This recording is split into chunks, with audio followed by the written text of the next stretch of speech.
जय जय जय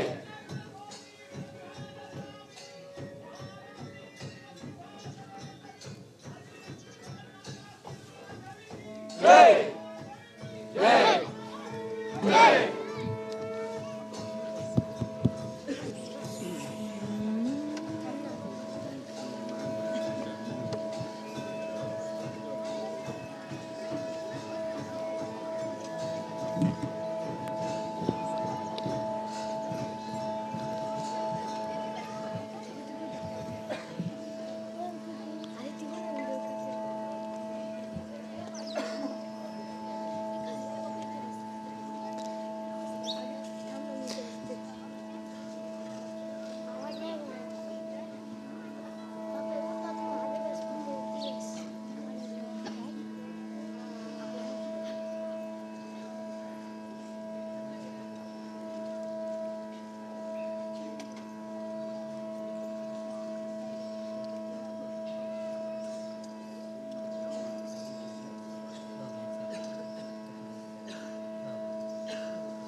प्रातस्मरामि ललिता वदनारविन्दं बिम्बादरं मृदुलमौक्तिकशोभिनासम् आकर्णदीर्घनयनं मणिकुण्डलाट्यम् मन्दस्मितं मृगमथोज्ज्वल बालदेशं प्रातर्भजामि ललिता भुजकल्पवल्ली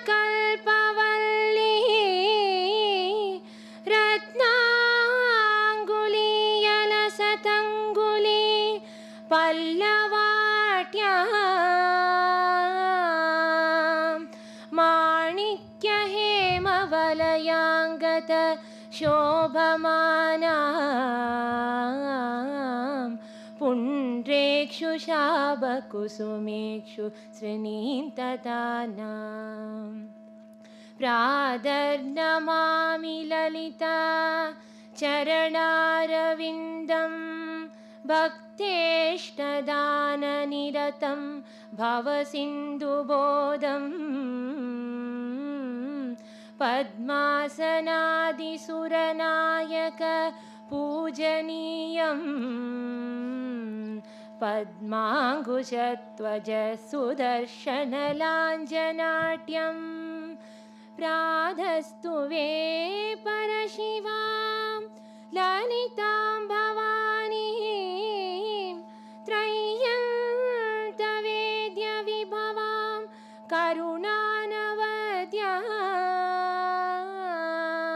विश्वस्य सृष्टिविलयस्थिति हेतुभूतां विश्वेश्वरीं निगमवां मनसादिदूरम् प्रातर्वदामि ललिते तव पुण्यनाम कामेश्वरीति कमलेति महेश्वरीति श्रीशाम्भवीति जगदां जननी प्रेदी वाग्देवदेदि वचसा त्रिपुरेश्वरेति यश्लोकपञ्चकमितं ललिताम्बिकायाः सौभाग्यतं सुललितं पठति प्रभाते तस्मै तदादिललिता जटीति प्रसन्नः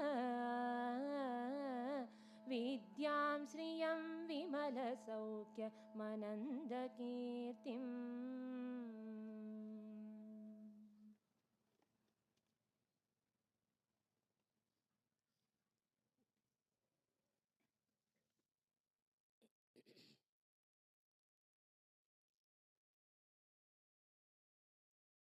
आज के शुभ अवसर पे इस भारतवर्ष में हर जगह खुशियां मनाई जा रही हैं।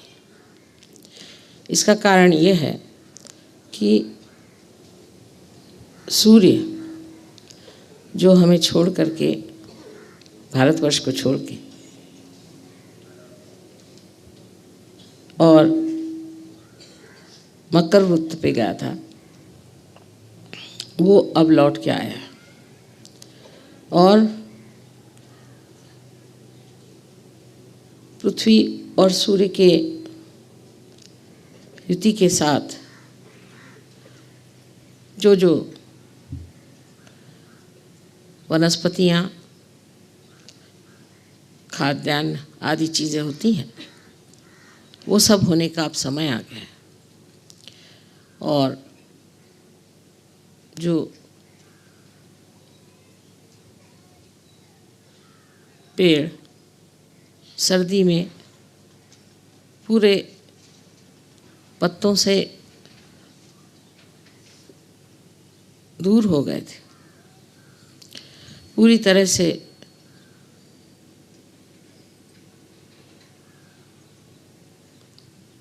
ऐसा लग रहा था जैसे कि वो सब मर गए हैं।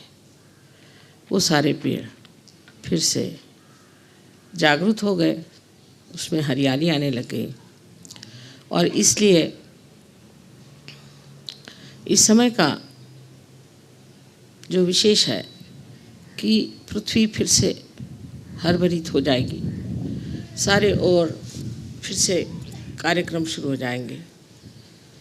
और विशेषकर उत्तर हिंदुस्तान में जहाँ की ठंड बहुत ज़ोर से पड़ती है, वहाँ तो इसका विशेष रूप से उत्सव माना जाता है कि सूर्य का आगमन हुआ और सूर्य के कारण जो भी हमारे कार्य हैं वो अब पूरी तरह से होने वाले हैं। इसलिए आज की बड़ी शुभेच्छा हम यहाँ के सब लोगों को कहते हैं और सोचते हैं कि आज के शुभ अवसर पे आप सब लोगों से यहाँ मिलना हुआ, ये भी एक बड़ी आनंद की बात है। जैसे सूर्य का आना हम लोग बहुत ऊंचा मानते हैं, उससे भी कहीं अधिक सहजयोग का सूर्य इस पृथ्वी पर आना महत्वपूर्ण है, क्योंकि सृष्टि की जो कुछ सृजनता है, जो क्रिएटिविटी है, वो सूर्य से प्लावित होती है और सूर्य उसको चालना देते हैं। और परम चैतन्य की जो सृजन शक्ति है, उसका जो कृतकार्य है, उसको चालना सहयोग से मिली है। अभी तक परम चैतन्य जो था वो किसी कार्य में संपन्न नहीं हो पाया था। उसकी वजह ये थी कि उसका सूर्य अभी तक उस के प्रांगण में उतरा नहीं था। लेकिन अब ये सूर्य ये परम चैतन्य के प्रांगण में उतर गया है और इसके कारण आप सबके अंदर उसका प्रकाश आया। उस प्रकाश के कारण आपकी कुंडलिनी जागृत हो गई और आपके अंदर जो एक सृजन भूमि थी वो पूरी तरह से हरित हो गई। और इस सृजन भूमि को आप इस तरह से बना रहे हैं कि सारे संसार को इससे लाभ हो सकता है। और ये बहुत बड़ी बात हो गई है, बहुत दिव्य बात हो गई है। ये बात पहले हो नहीं पाई थी। हमारे यहाँ अनेक ऋषि मुनियों ने इस पर विचार कहे हुए हैं कि ऐसा कौन सा दिन आएगा जब सामूहिक तरह से ये सृजनता जागृत होगी। वो सृजनता आज जागृत हो गई है और इसलिए ये न कि सिर्फ पृथ्वी की सृजनता का ही एक पर्व है, पर सहयोग के सृजनता का भी बहुत बड़ा पर्व है। ये साल खास करके माना गया है कि बहुत बड़ा साल सहयोग के लिए होगा और सहयोग का प्रकाश बहुत गहरा लोगों में उतरेगा। जब चीज़ बहुत गहरी उतरने लग जाती है तब ये भी सोचना चाहिए कि इसके साथ साथ दूसरी भी एक बहुत बड़ी घटनाएं घटित होती हैं कि जो संसार के दुष्ट और संसार को नाश करने वाले और संसार में जो आतंक मचा रहे हैं, संसार की जो उच्चतम चीज़ें हैं उनको नष्ट कर रहे हैं, ऐसे सब लोगों का नाश होते जाता है।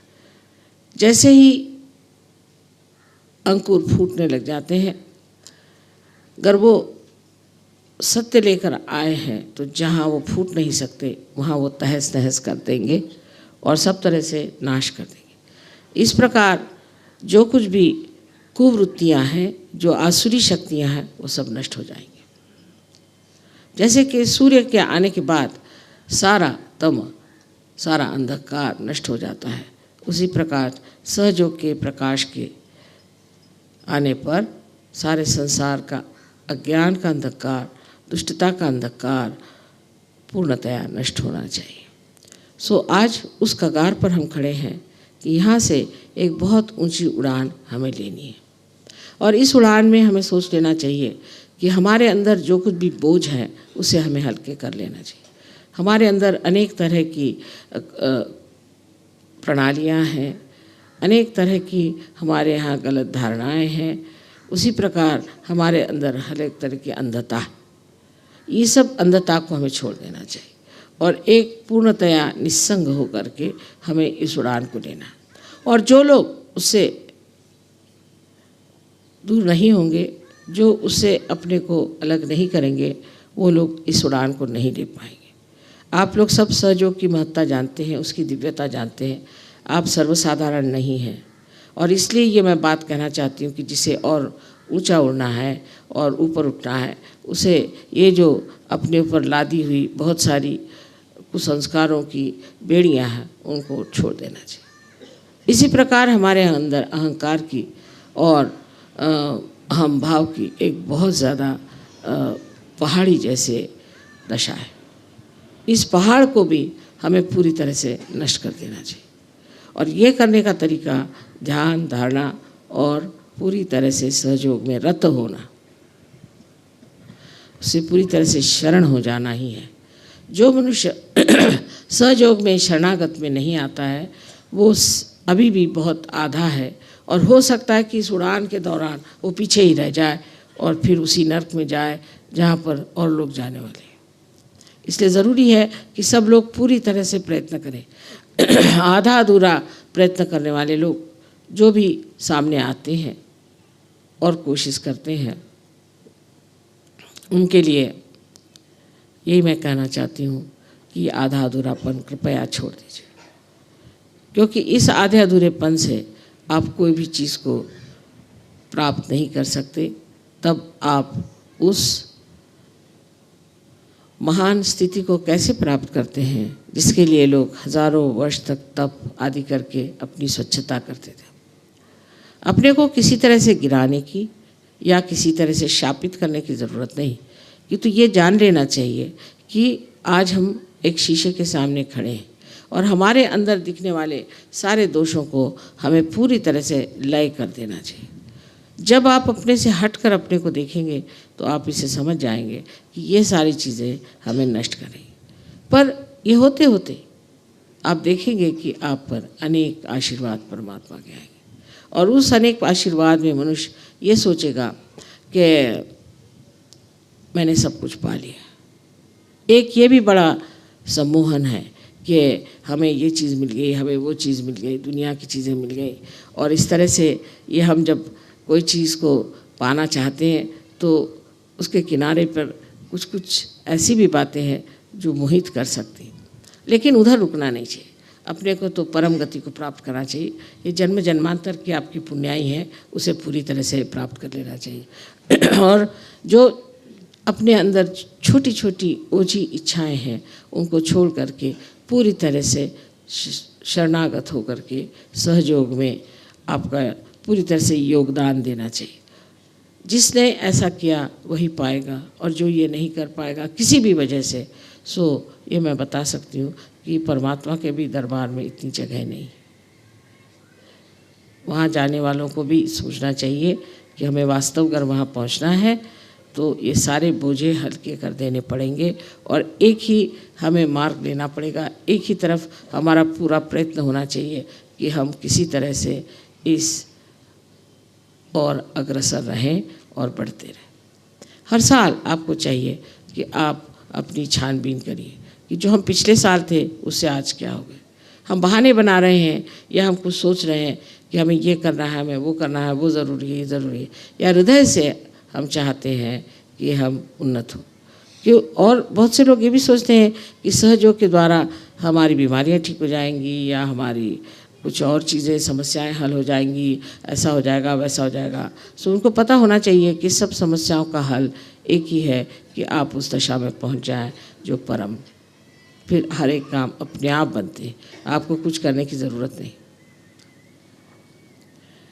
इस प्रकार आज के दिन आपको मैंने अपना मनोदय बताया, पर मैं चाहती हूँ कि आप भी अपने हृदय में ठान लें कि मैं जो बात कह रही हूँ वो दिखने में बहुत सहज सरल है, किंतु मनुष्य की जो प्रवृत्तियाँ हैं, उसकी जो गतिविधियाँ हैं, वो इस कदर विचित्र है कि मैं भी उसे नहीं समझ पाती। कहते हैं कि समझ में आए तो वो क्यों कर खुदा हो, लेकिन मैं तो कहती समझ में आए तो क्यों कर मनुष्य हो, क्योंकि मनुष्य इतना जटिल है, इतना जटिल है, और उसका समझना बहुत ही कठिन है। आप लोगों से मुझे यही विनती करनी है कि देवत्व को प्राप्त करने के लिए इस मनुष्यता की जो जटिलता है, इसे पूरी तरह से धिक्कारना चाहिए और उसे छोड़ देना चाहिए, और यही कहना चाहिए कि हमें उसी देवत्व को प्राप्त होना है जिससे हर चीज़ आप जिसे भी छूते हैं वो प्लावित हो जाएगी, चेतनामय हो जाएगी, सुंदर हो जाएगी। आपका जीवन भी एक बहुत सुंदर, बहुत आदर्श, बहुत ज़्यादा आनंददायी, प्रेममय और एक ऊंचे किस्म का हो जाएगा। आप सबको अनंत आशीर्वाद।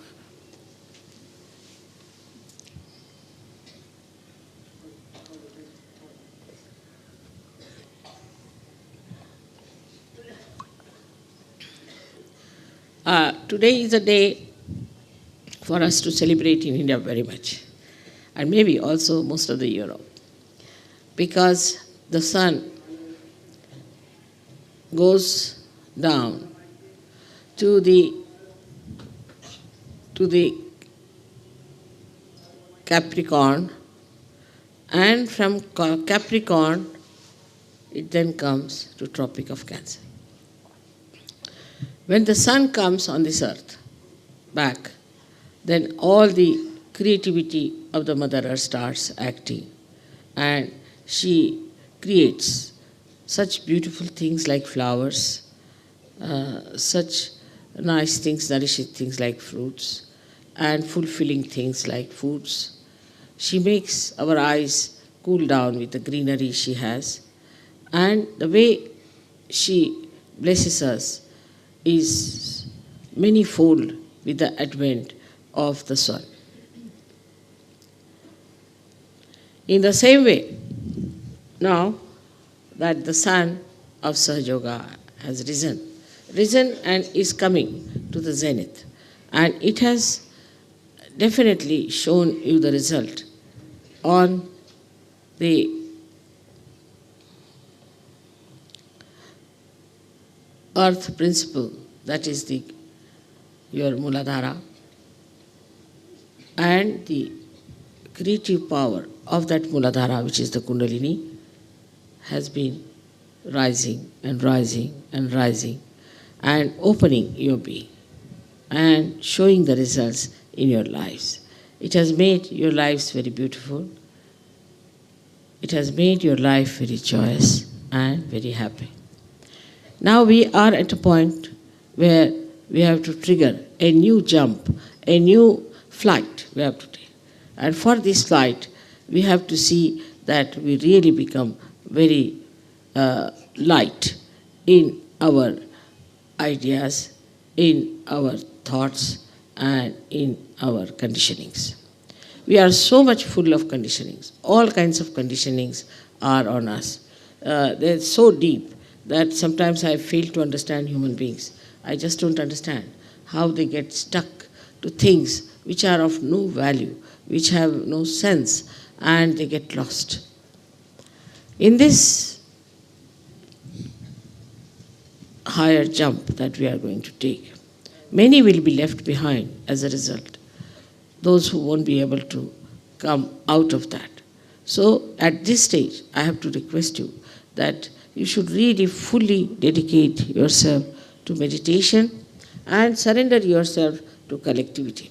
And every day you must think in the evening, what have I done for Sahaja Yoga? What have I done for myself? Please try to understand that there is a very big jump we have to take. It is to be triggered. And for that, I would like you to be ready, to be absolutely prepared. Because in this jump, many might be lost and many might be just left behind because they could not get over their conditionings. The conditionings are of various types, as you know very well, of ignorance, blind faith, and all other things that we have gone through. Also, we have conditionings of our country, of our race, of our styles, and so many other things by which we judge others. But we have to judge ourselves, that are we in a search culture or not. If we are not in the search culture, then it's going to be very difficult that you'll board the ship which is going to take us off. I have to just warn you that later on you should say that mother, so many were left behind. If you find anybody is leaving left behind, please try to help that person. Please try to correct that person, and with clear ideas, and with clear voice, and with clear-cut instructions. If you really find that somebody is going down, you better warn. I am telling you all today, because you will be departing, that you should look after your fellow men, Sahaja Yogis, and tell them that this is a very crucial time, and at this time, none of us should just take for granted Sahaja Yoga. All other things are just a kind of an illusion, that you feel that the worldly things are all right, or with the worldly things you can manage. God doesn't care for people who are rich, or people who are well off, or people who are poor. What He sees, what richness you have got of spirituality. He doesn't bother about your education, of your degrees, of your pompousness, nothing of the kind. What He sees, how innocent you are, and how much you have worked for Sahaja Yoga, what you have done for God's work. So all these priorities have to be changed, and one must understand that Sahaja Yoga judges you on a very subtle level. So in this last judgment, now, as many people have been judged as good people, very nice people, but still, for the second jump that you are going to have, we have to be very careful that maybe some of you who think in their heart they are Sahaja Yogis but are not, may be left behind. So it is important that the sun has risen, and now it has gone to the zenith. And at the time of its zenith, one has to be very careful, because the same sun which has started making this beautiful greenery all around us may scorch with its heat, many of them. So be careful. And one has to be all the time under the guidance of Sahaja Yoga to understand what is wrong with us, what is making us so heavy, what is making us so difficult. So far, I am very happy that whatever I have been telling you and whatever I have been guiding you, you have accepted it very calmly and sweetly, and that you have tried to imbibe it in your lifestyle. Actually, after some time, I don't think I'll have to tell you anything. You will get your own light to see for yourself what is right and what is wrong. But still, I would say, for all the Western people especially, that you must open your heart. In the puja, in the music, in anything, just see that you open your heart. If you cannot open your heart, this won't work, because this works through spirit which resides in your heart. So please try to open your heart for everything. All your conditionings, all your ego will disappear. When you decide that I have to open my heart to Sahaja Yoga. May God bless you.